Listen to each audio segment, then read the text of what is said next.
दोस्तों आज मैं एक्सप्लेन करने जा रहा हूं मेरे द्वारा देखी गई एक में से सबसे खतरनाक Chinese rescue and operation movie, जहां बस चंद ही कुछ चाइनीज मरीन सोल्जर्स ने मिलकर पूरे आतंकी संगठन को हिलाकर रख दिया था। दरअसल दोस्तों ये पूरी मूवी ही एक खतरनाक मिशनों से भरपूर होती है, जहां चाइनीज मरीन सोल्जर्स को एक के बाद एक खतरनाक मिशन एग्जीक्यूट करने के लिए भेज दिया जाता है। और जैसे जैसे ये लोग मिशन एग्जीक्यूट करते जाते हैं वैसे वैसे ही मिशन और भी ज्यादा टफ होता चला जाता है। तो दोस्तों आप लोग पॉपकॉर्न वॉपकॉर्न लेकर बैठ जाइए और चलिए शुरू करते हैं बिना किसी देरी के। कहानी की शुरुआत में हम एक चाइनीज कार्गो शिप को देखते हैं जहां कुछ सोमालियन पायरेट्स ने अटैक कर दिया है। वहीं एक क्रू मेंबर किसी तरह नेवी सील बेस में शिप हाईजैक होने की सूचना भेज देता है। खबर मिलते ही एडमिरल तुरंत अपना यूनिट 1 को वहां भेज देता है। ये यूनिट 1 इतना खतरनाक है कि अगले सीन में ही हम उन्हें सीधे हाईजैक हुए शिप के दरवाजे में पोजीशन लेते हुए देखते हैं। इतनी तेज प्लानिंग कैसे हुई भगवान ही जाने। खैर जो भी हो दोस्तों, यहाँ यूनिट 1 ने शिप को तीनों ओर से घेर लिया है। पहला तो आपने देख ही लिया, दूसरा कवर देने के लिए हेलीकॉप्टर में स्नाइपर, और तीसरा टीम मेंबर्स शिप को रोकने के लिए इंजन रूम में एक्सप्लोसिव सेट कर रहा होता है। क्योंकि दोस्तों पायरेट्स ने पहले ही फ्यूल वॉल्ट को जाम कर दिया है, जिस वजह से ये शिप को रोक पाना नामुमकिन होता जा रहा है। वहीं बेस से एडमिरल यूनिट 1 को अलर्ट करते हुए साफ साफ कह देता है कि अगर शिप इतनी ही स्पीड में चलता रहा तो 10 मिनट में ही शिप सोमालिया के इलाके में पहुंच जाएगा। तो तुम लोगों को जो करना है इसी 10 मिनट में करना है। ये सुनते ही टीम का कैप्टन ब्रूस ली अपने टीम को इंस्ट्रक्शन देते हुए कहता है, हमें बस एक ही मौका मिलने वाला है, तो होस्टेस की सेफ्टी के लिए हमें पायरेट्स को एक ही बार में ढेर कर देना होगा। वही कैप्टन स्नाइपर को भी अपना फाइनल शॉट लेने के लिए ऑर्डर दे देता है। लेकिन वहाँ सपोर्टर डोंगली स्नाइपर से कहता है, शिप बहुत तेजी से आगे बढ़ रहा है भाई, और हवा की रफ्तार भी काफी ज्यादा है। अगर हमें एक सटीक शॉट लेना है तो हमें शिप के 120 से 300 मीटर के दायरे में रहना होगा। वही नीचे भी दूसरा टीम एक्सप्लोसिव उड़ाने के लिए तैयार बैठे हैं। टाइम होने के साथ ही साथ स्नाइपर अपना एक डेडली शॉट ले लेता है। साथ ही कैप्टन भी आगे से उन्हें ढेर करना शुरू कर देता है और कुछ ही सेकंड्स में ऊपर के सभी पायरेट्स को साफ करके सोल्जर्स होस्टेजेस को सेफली रेस्क्यू कर लेते हैं। नीचे भी दूसरा टीम एक्सप्लोसिव उड़ाकर बचे कुचे पायरेट्स को ढेर कर देते हैं। लेकिन दोस्तों इनके प्रॉब्लम्स यहीं खत्म नहीं हो जाते, क्योंकि शिप पूरी तेजी से सोमालियन बॉर्डर की ओर बढ़ रहा है, तो उन्हें शिप को भी हर हाल में रोकना होगा। वहीं नीचे मौजूद एक सोल्जर कोई रास्ता न देख सीधा हाइड्रोलिक इंजन को ही उड़ा देता है। और हाँ दोस्तों, यह काम कर जाता है। शिप फाइनली कुछ दूर आगे जाकर रुक जाता है। वही बाहर मौजूद सोल्जर्स देखते हैं कि एक पायरेट बच गया है, जो कि बोट लेकर टांग उठाकर भाग रहा है। वही कैप्टन स्नाइपर को साफ साफ कह देता है कि बॉर्डर क्रॉस करने से पहले ही वह पायरेट ढेर हो जाना चाहिए। फिर क्या दोस्तों, स्नाइपर सीधा उसका शिकार करने के लिए निकल पड़ता है। लेकिन शिकार करने के चक्कर में वे लोग सोमालियन बॉर्डर के काफी नजदीक पहुंच जाते हैं। वही हम देखते हैं कि बॉर्डर से 3 और पायरेट्स के बोट हथियार लिए उनकी ओर आ रहे हैं। ये देख बेस से ऑफिसर उसे वापस लौट आने को कहता है, लेकिन स्नाइपर उनकी बातों को टालकर फिर से शिकार करने में लग जाता है। वही दोस्तों, स्नाइपर एक परफेक्ट शॉट लेने ही वाला था, लेकिन तभी बाकी पायरेट्स उस पर गोलियों की बौछार कर देते हैं और उसी में से एक गोली सीधा आकर स्नाइपर के शोल्डर में लग जाती है। इसके बाद हम देखते हैं कि पूरी टीम उसके गोली लगने की खबर सुनकर काफी इमोशनल हो जाती है। वही कैप्टन टीम को बताता है कि लूसियन अभी खतरे से बाहर है, लेकिन उसके कंधे में बुलेट लगने के कारण उसका स्पाइनल नर्व पूरी तरह डैमेज हो चुका है, जिस वजह से वह और कभी भी स्नाइपर नहीं चला पाएगा। अभी सीन शिफ्ट होता है मोरक्को सिटी में, जहां हम चाइनीज जर्नलिस्ट चुलबुली को देखते हैं। वही उसका साथी उसे डॉक्टर विलियम के बारे में बता रहा होता है कि किस तरह से यह बंदा यूरेनियम की खुदाई करवा के विदेश में येलो कैक्स का सप्लाई कर रहा है। और रिसेंटली हमें यह भी पता चला है कि यह आदमी एक बहुत ही डेंजरस बॉम्ब बनाने वाला है, जिसका इम्पैक्ट किसी भी न्यूक्लियर बॉम्ब से 1000 गुना ज्यादा होगा। अपनी असिस्टेंट से यह खबर सुनते ही वह उसे पब्लिश करवाने के लिए सीधा एडिटर के पास पहुंच जाता है, लेकिन एडिटर उसे पब्लिश करने से साफ मना कर देता है और कहता है, हमें ऐसे आतंकियों से पंगा नहीं लेना चाहिए। तुम पर पहले से ही आतंकियों की गंदी नजर है और मुश्किलें क्यों बढ़ा रही हो। वैसे भी देश का हालत अभी ठीक नहीं है, और अगर इस सिचुएशन में खबर पब्लिश हो गई तो देश में माहौल और ज्यादा खराब हो जाएगा। यह सुनते ही चुलबुली वहाँ से निकल जाती है, और जैसे ही वह गाड़ी के नजदीक पहुँचती है अचानक गाड़ी वहीं ब्लास्ट हो जाती है। उस पल चुलबुली को पूरी तरह समझ में आ जाता है कि यह उसके लिए एक सीधी वार्निंग है खबर पब्लिश करवाने को लेकर। इसके बाद कहानी सीधा 5 दिन आगे बढ़ जाती है। इसी दौरान नेवी बेस हेडक्वार्टर्स में एक इमरजेंसी मैसेज रिसीव होता है, जिसमें बताया जाता है कि यूआईए सरकार का तख्ता पलट चुका है और इसी वजह से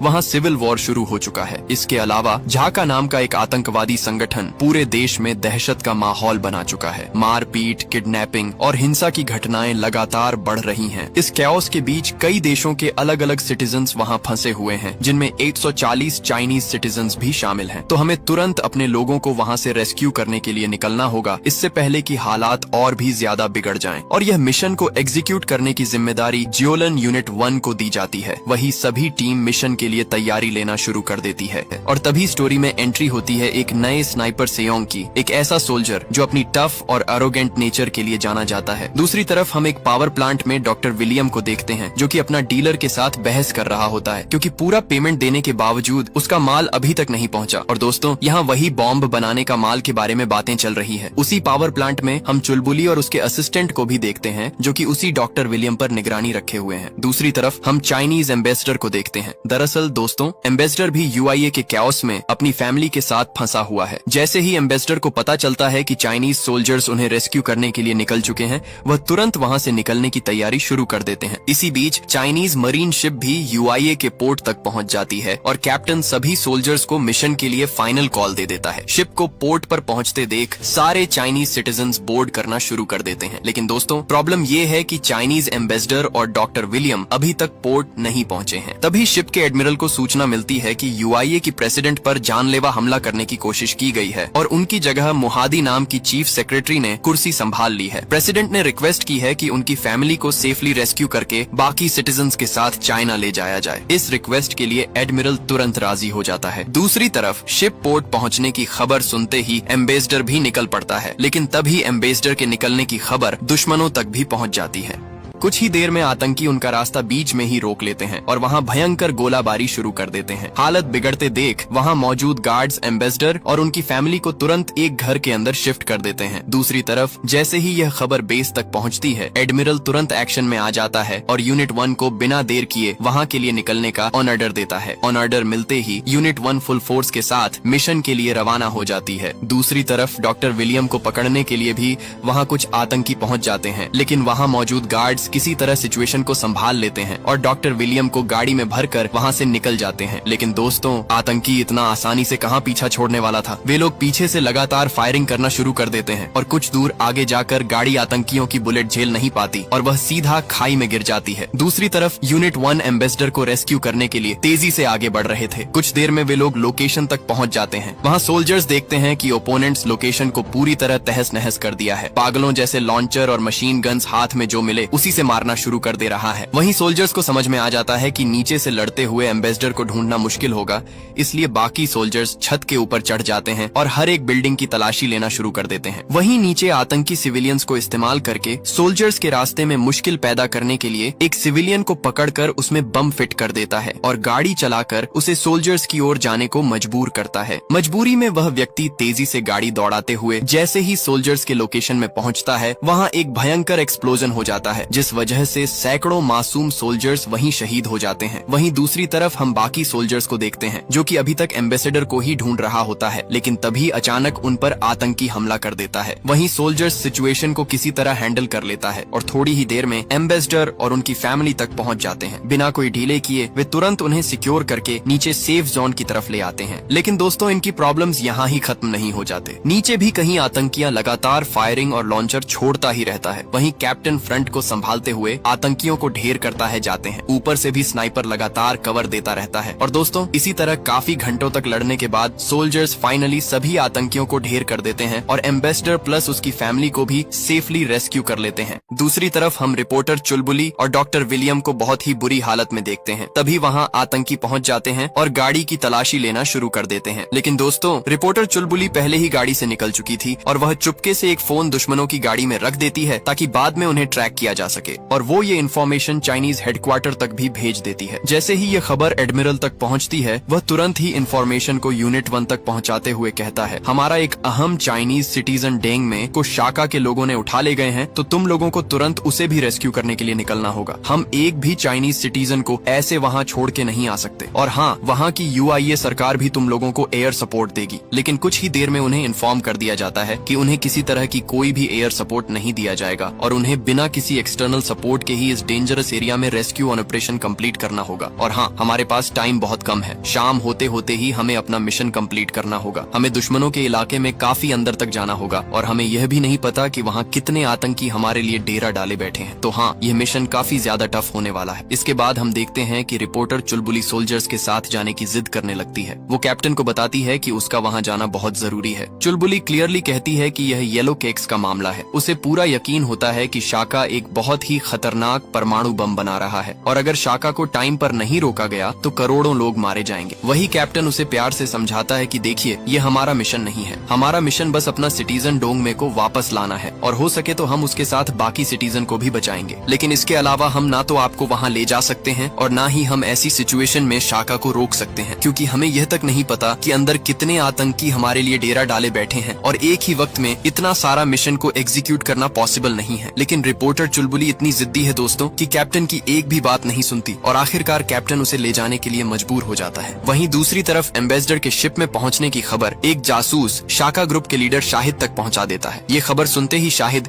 एक वीडियो बेस हेडक्वार्टर तक भेज देता है। वीडियो में शाहिद बता रहा होता है कि अगर तुमने अपना कदम पीछे नहीं हटाया तो इसका खामियाजा चीनी नागरिकों को भुगतना पड़ेगा। इतना कहते ही आप लोग समझ जाइए कि आतंकियों ने नागरिकों के साथ क्या किया होगा। लेकिन दोस्तों, एडमिरल बिल्कुल भी पीछे हटने वालों में से नहीं था। दूसरी तरफ हम रेगिस्तान के बीचों बीच से होकर ग्योलन यूनिट 1 को आगे बढ़ते हुए देखते हैं। लेकिन कुछ ही दूरी तय करने के बाद उन्हें खतरे का आभास होने लगता है और इससे पहले कि सैनिक कुछ समझ पाते, दुश्मन अचानक लॉन्चरों की बौछार शुरू कर देता है। इसी बीच सैनिकों को न तो सही पोजीशन लेने का मौका मिलता है और न ही आपस में कम्युनिकेट करने का। ऊपर से फ्रंट साइड से भी आतंकी आकर गोलियां बरसाने लगते हैं। ऐसे में सैनिक समझ नहीं पाते कि बचाएं या लड़ें और जाएं तो जाएं कहां। वहीं कप्तान किसी तरह बस में मौजूद सिविलियंस को देखने के लिए आगे बढ़ता है, लेकिन आतंकी वहां भी लॉन्चर दाग देते हैं, जिससे बस में भयानक विस्फोट हो जाता है और हालात इतने बिगड़ जाते हैं कि लॉन्चरों का गिरना रुकने का नाम ही नहीं लेता। दूसरी तरफ आतंकी बिना रुके लगातार हमला करते रहते हैं और हालात तब और गंभीर हो जाते हैं जब सैनिकों की मुख्य हथियारों वाली गाड़ियों को भी उड़ा दिया जाता है और सोल्जर्स के जो बम वगैरह थे वो भी वहीं गिर जाता है और कुछ तो अपने आप एक्टिवेट भी हो जाते हैं। तभी एक सैनिक तुरंत TNT ड्रोन दुश्मनों की ओर छोड़ता है, जो उनकी लोकेशन तक पहुंचकर हथियारों समेत उन्हें उड़ा देता है। लेकिन दुश्मन फिर भी पूरी तरह खत्म नहीं होता, इसलिए वही सैनिक स्मोक लॉन्चर छोड़ देता है ताकि दुश्मन कुछ देख न सके। और इसी मौके पर सैनिक अपनी बेहतरीन रणनीति बनाते हैं। 2 सैनिक गाड़ी लेकर ऊपर स्नाइपिंग पोजीशन के लिए निकलते हैं, बाकी फ्रंट को संभालते हैं और 2 सैनिक बचे हुए होस्टेज को रेस्क्यू करने लगते हैं। तभी एक सैनिक देखता है कि गाड़ी में भी एक बम गिरा हुआ है जो कि अपने आप एक्टिवेट हो चुका है और अगर समय रहते उसे डिफ्यूज नहीं किया गया तो कोई नहीं बचेगा। वह तुरंत बम डिफ्यूज करने में लग जाता है। दूसरी ओर एक सैनिक फिर से दुश्मनों के इलाके में स्मोक लॉन्चर छोड़ता है, लेकिन तभी उसे स्नाइपर की गोली लग जाती है और वह सभी को अलर्ट करता है कि दुश्मनों के पास भी स्नाइपर मौजूद है जो कहीं छुप के मार रहा है। उधर दुश्मन का स्नाइपर दिखाई देता है, जो देखकर मेरा भी कुछ ऐसा ही हाल हुआ था जो आप लोगों का भी अभी हुआ होगा। इस उम्र में दोस्तों मुझे तो पता भी नहीं था कि स्नाइपर होता क्या है। खैर जो भी हो दोस्तों, वहीं सोल्जर्स का स्नाइपर भी लोकेशन तक पहुंच जाता है और तुरंत अपने स्पॉटर को दुश्मन स्नाइपर की पोजीशन ढूंढने के लिए कहता है। नीचे एक सोल्जर पूरा ध्यान लगाकर बम को डिफ्यूज करने में जुटा होता है। तभी अचानक दुश्मन फिर से वहाँ लॉन्चर से हमला शुरू कर देता है। लेकिन दोस्तों इस बार स्नाइपर भाई हालात को संभालना शुरू कर देते हैं। लेकिन समस्या यहीं खत्म नहीं होती, उसे अभी भी दुश्मन स्नाइपर की सटीक लोकेशन दिखाई नहीं दे रही होती। पता नहीं कैसे दुश्मनों को हमारे स्नाइपर की सही पोजीशन मिल जाती है और वे उसी दिशा में लॉन्चर दाग देते हैं। जैसे ही स्नाइपर बाहर निकलता है, दुश्मन स्नाइपर भी शॉट दे डालता है, लेकिन नूबड़ा स्नाइपर एक भी सटीक शॉट नहीं लगा पाता और हमारा स्नाइपर भी बच जाता है। इसी बीच सोल्जर्स के स्पॉटर को दुश्मन स्नाइपर का सटीक लोकेशन दिख जाता है। वहीं स्नाइपर उसका ध्यान भटकाने के लिए अपने साथियों से वहाँ फायरिंग करने को कहता है और खुद दोबारा पोजीशन ले लेता है और वहाँ रखा गोला बारूद पर एक शॉट मार देता है, जिससे दुश्मनों का लोकेशन तहस नहस हो जाता है। यह देख छोटू को समझ में आ जाता है कि अब वह पूरी तरह फंस चुका है, इसलिए वह उसे चकमा देकर भागने लगता है। लेकिन दोस्तों स्नाइपर जानबूझकर उसकी कान में निशाना लगाता है और उसे जाने देता है। और क्यों जाने देता है ये तो आप लोग समझ ही सकते हो। नीचे दोस्तों सोल्जर्स की गाड़ियों से जो बम बिखर कर गिर गए थे, उनमें से कुछ बम ऑटोमेटिकली एक्टिवेट हो चुका है। कुछ बम को तो सोल्जर्स ने डिफ्यूज कर दिया है, लेकिन अब इतना कम समय में इतना सारा बम को डिफ्यूज करना नामुमकिन है। फिर क्या था दोस्तों, कुछ ही सेकंड्स में वहाँ एक भयंकर विस्फोट हो जाता है, जिस वजह से सभी सोल्जर्स मिट्टी में धंस जाते हैं। वहीं बचे हुए सोल्जर्स जल्दी से उनको निकालना शुरू कर देते हैं और आखिर में सभी सोल्जर्स को सेफली बाहर निकाल दिया जाता है। वहीं कैप्टन इस सिचुएशन के बारे में फौरन बेस में इन्फॉर्म कर देता है। वहीं एडमिरल उन्हें साफ साफ कह देता है कि तुम लोगों का बैकअप के लिए वहाँ कोई भी नहीं आने वाला। डाला। तुम लोगों को तुरंत वहाँ से निकलकर अपना मिशन कंटिन्यू करना होगा। हालात चाहे जैसे भी हो जाए, हमें हर हाल में सिटीजन्स को सेफली वापस लाना है।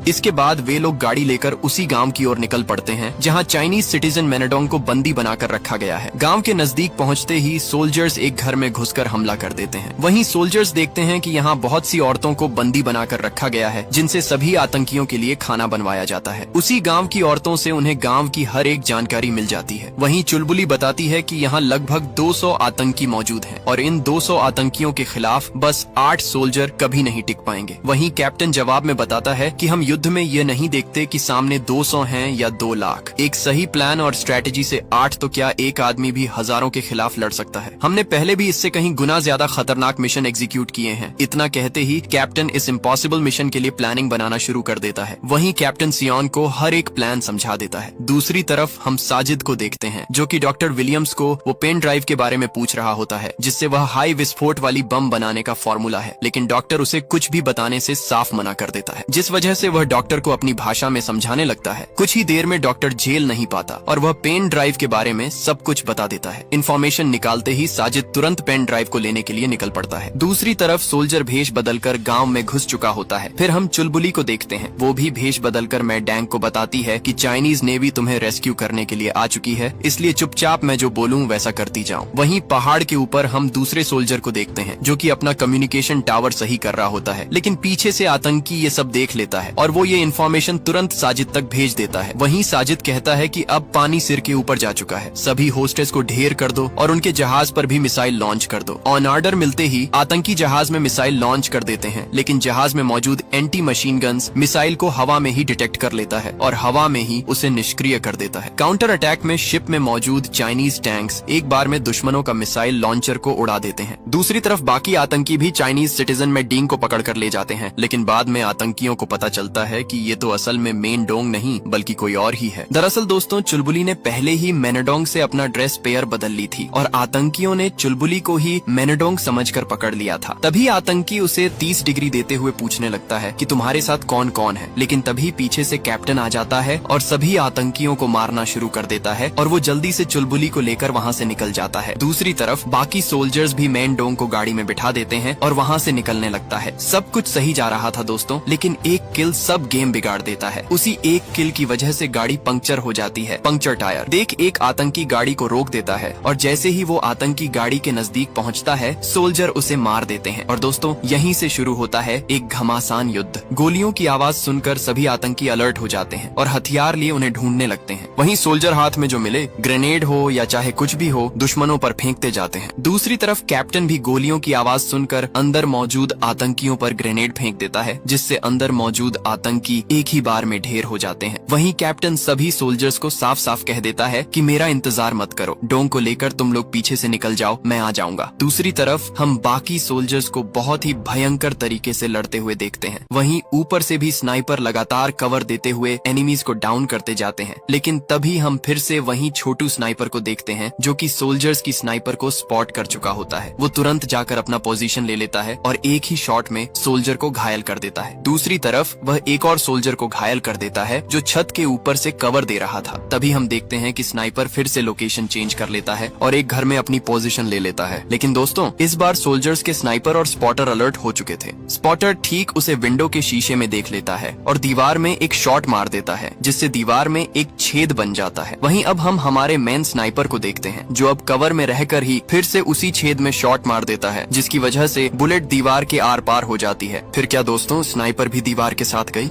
दूसरी तरफ सोल्जर्स आतंकियों का ही टैंक लेकर आतंकियों को ही ढेर करना शुरू कर देता है। और दोस्तों, कितना ही मारो, दुश्मन खत्म होने का नाम ही नहीं लेता। और यहाँ इतना लंबा चौड़ा लड़ाई चलता जाता है कि इसको एक्सप्लेन करने जाऊंगा तो पूरा मूवी ही बन जाएगा। खैर दोस्तों, दूसरी तरफ हम कैप्टन को देखते हैं। कैप्टन चुलबुली को वहाँ से तुरंत निकल जाने को कहता है और उसके सेफ्टी के लिए उसे एक ग्रेनेड भी दे देता है। वही दोस्तों, कैप्टन लॉन्चर लेकर वहाँ सोलो वर्सेस स्क्वाड खेलना शुरू कर देता है। दूसरी तरफ बाकी आतंकी हॉस्टेजेस को मारने के लिए निकल पड़ता है, लेकिन सोल्जर्स सोल्जर्स वहां TNT ड्रोन छोड़ देता है, जिस वजह से हॉस्टेजेस को मारने के लिए जाने वाले आतंकी वहीं ढेर हो जाते हैं। सोल्जर्स तुरंत सभी हॉस्टेजेस को वहां से निकालकर ट्रक में भर देते हैं, लेकिन जैसे ही आतंकियों को पता चलता है कि सोल्जर्स हॉस्टेजेस को छुड़ाकर ट्रक में लोड कर चुके हैं, वे हड़बड़ाकर पागलों जैसे वहां लॉन्चर छोड़ने लग जाते हैं। लेकिन दोस्तों, सोल्जर्स उस सिचुएशन को भी हैंडल कर लेते हैं और कुछ ही देर में सोल्जर्स आतंकियों को चकमा देकर टैंक और गाड़ियां लेकर वहां से निकलने में सफल हो जाता है। लेकिन आतंकी कहां उनका पीछा छोड़ने वाला था दोस्तों, वे लगातार फायरिंग करते हुए उनका पीछा करने लगता है। और दोस्तों, वही सोल्जर्स भी समझ जाते हैं कि ये लोग ऐसे तो पीछा छोड़ने वाले नहीं हैं, इसीलिए वे लोग गाड़ी से निकलकर एक घर में घुस जाता है। लेकिन दोस्तों, इसी बीच दुश्मन की गोली लगने पर एक सोल्जर घायल हो जाता है। वहीं उसके टीममेट तुरंत उसे पेन किलर दे देता है। कुछ देर में हमारा प्रो प्लेयर डोंगली भी घायल हो जाता है, जिस वजह से हालत और बिगड़ जाता है। बाहर से आतंकी लगातार घर पर फायरिंग कर रहा होता है। कुछ ही देर में स्नाइपर और स्पॉटर बैकअप के लिए वहां पहुंच जाता है। दूसरी तरफ पहाड़ के ऊपर कम्युनिकेशन के लिए जो सोल्जर मौजूद था, उस पर भी आतंकी हमला कर देता है और अकेला होने की वजह से सोल्जर सिचुएशन को ज्यादा देर हैंडल नहीं कर पाता और अंततः वह वही शहीद हो जाता है। दूसरी तरफ बाकी जो सोल्जर्स थे, वे डेजर्ट के बीचों बीच आतंकियों के साथ टैंक वर्सेस टैंक खेलते हैं। वही दुश्मनों का 3 टैंक मिलकर सोल्जर्स के टैंकों पर भयंकर हमला करते जाते हैं। कुछ ही देर में सोल्जर्स का टैंक से धुआं निकलने लगता है और वह टैंक ज्यादा दूर चलने वाला नहीं था। लेकिन दोस्तों, इसी बीच बेस से उनके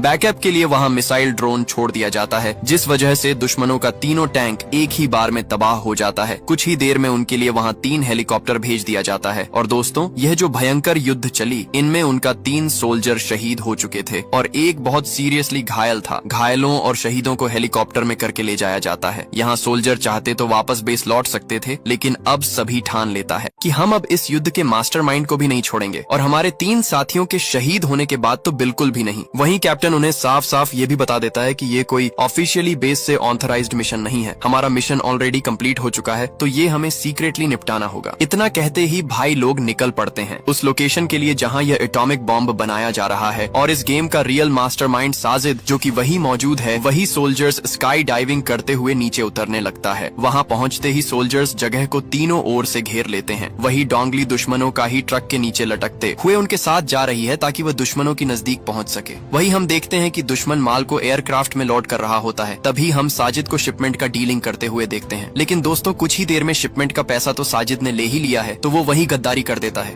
और सभी क्लाइंट्स को मार देता है। यही मौका देख डोंगली पीछे से आतंकियों को मारकर प्लेन में कब्जा कर लेता है। दूसरी तरफ बाहर कैप्टन भी बाकी आतंकियों को ढेर करना शुरू कर देता है और वहीं उसी गाड़ी में उसे इस गेम का मास्टरमाइंड साजिद भी मिल जाता है। कैप्टन तुरंत उसे पकड़कर अपने साथ ले जाता है। ये देख बाकी आतंकी भी उनका पीछा करना शुरू कर देते हैं। दरअसल दोस्तों, ये सब एक प्लान का ही हिस्सा होता है ताकि दुश्मनों को बाहर लाया जा सके और स्नाइपर उन्हें सही से स्नाइप कर सके। लेकिन कुछ ही देर में वहाँ ओपोनेंट्स का एक हेलीकॉप्टर आ जाता है और वहाँ सोल्जर्स पर गोलीबारी शुरू कर देता है, जिससे स्नाइपर घायल हो जाता है और वह अपना स्पॉटर से स्नाइपिंग करने को कहता है वही हेलीकॉप्टर से, और आतंकी उतरने लगता है। और सिचुएशन कुछ ऐसा हो जाता है कि इनका मास्टरमाइंड इधर गन पॉइंट पर है और उधर डोंगली आतंकियों का गन पॉइंट पर। लेकिन इसी बीच हमारा स्पॉटर भाई एक डेडली शॉट ले लेता है, जिससे डोंगली का गन पॉइंटर उड़ जाता है। ये देख साजिद भी अपनी आप को उड़ा लेता है। वहीं बचे कुछ आतंकी कैप्टन पर गोलीबारी शुरू कर देता है और ऊपर से हेलीकॉप्टर तो कर ही रहा है, वही डोंगली को वहाँ RPG एयर मिसाइल दिख जाता है। वह तुरंत मिसाइल को निकालकर हेलीकॉप्टर में लॉन्च कर देता है, लेकिन पहला मिसाइल मिस कर जाता है। लेकिन दोस्तों, ये RPG मिसाइल कोई मामूली मिसाइल नहीं है। एक बार अगर टारगेट फिक्स हो गया तो चाहे तुम कहीं भी जाकर छुप जाओ, ये ढूंढकर टारगेट को नष्ट करता है। वही सोल्जर्स देखता है कि और भी आतंकियां गाड़ियां लेकर उनकी ओर आ रहे हैं, लेकिन उनके पहुंचने से पहले ही सोल्जर्स जल्दी से प्लेन में चढ़ना शुरू कर देता है और कुछ सेकंड्स में वहां से टेक ऑफ कर जाते हैं। फिर क्या दोस्तों, अब जाकर यह मूवी कहीं खत्म होती है। आशा करता हूँ आज की कहानी आप लोगों को पसंद आई होगी। पिछले कुछ वीडियोस में आप लोगों ने जो प्यार दिखाया है, उसके लिए मैं आप लोगों का शुक्रगुजार हूँ। उम्मीद है आप आगे भी ऐसा ही प्यार देते रहेंगे। आप सभी का तहे दिल से बहुत बहुत धन्यवाद दोस्तों।